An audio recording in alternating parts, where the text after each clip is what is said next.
സമയത്ത് ഒരു ചുമരിന് ചാരിയിട്ടാണ് അവിടെ കിടന്നിട്ടുള്ളത്. തന്റെ വായിൽ വെള്ളം കൊണ്ട് അങ്ങോട്ട് തുപ്പാൻ കഴിയുന്നില്ല. കാരണോ അതേ ചുമരിന് ചാരിയിട്ടാണുള്ളത്.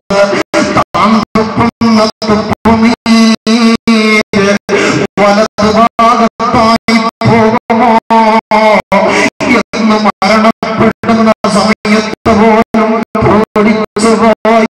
ആ വായിലുള്ള തുപ്പുനീര് എന്ത് ചെയ്യണമെന്നറിയാതെ പരിഭ്രമിച്ചു പോയ ബഹുമാനപ്പെട്ട കണ്ണിയത്ത് ഉസ്താദ് ഇന്നൽ അബ്റാറ ലഫീ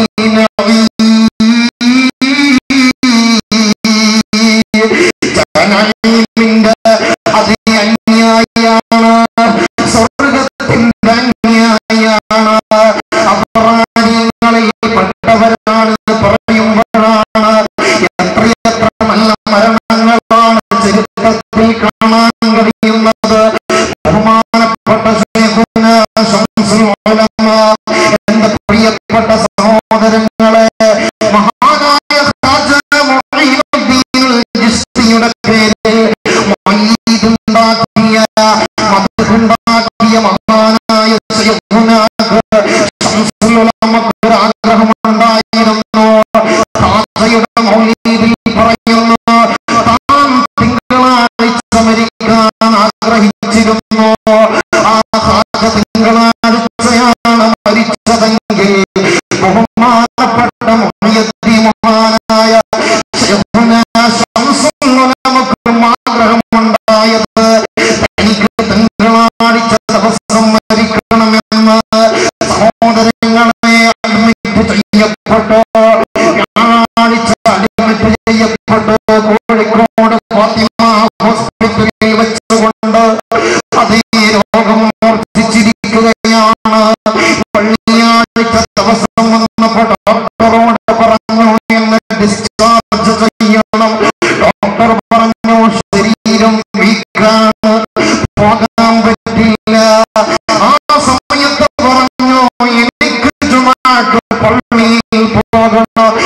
ഞാൻ ഇന്ന് വരെ എന്റെ ജീവിതത്തിൽ സൂറത്തുൽ കഹ്ഫ് നഷ്ടപ്പെടുത്തിയിട്ടില്ല.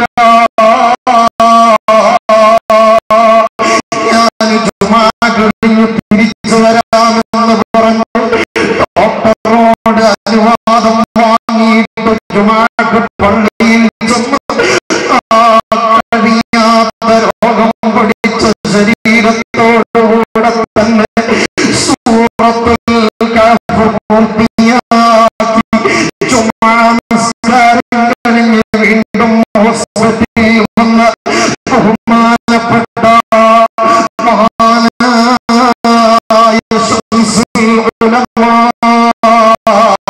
ഞായറാഴ്ച കഴിഞ്ഞു, തിങ്കളാഴ്ച രാത്രി വരികയാണ്.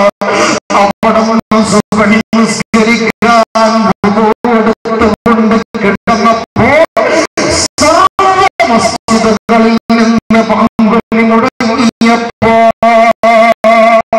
അവിടെ നിന്നിതാ പാങ്കിന് ജവാബ് പറയുന്നു. അല്ലാഹു അക്ബർ എന്ന് കേട്ടപ്പോ അവിടുത്തെ ചുണ്ട് ചലിക്കുകയാണ്.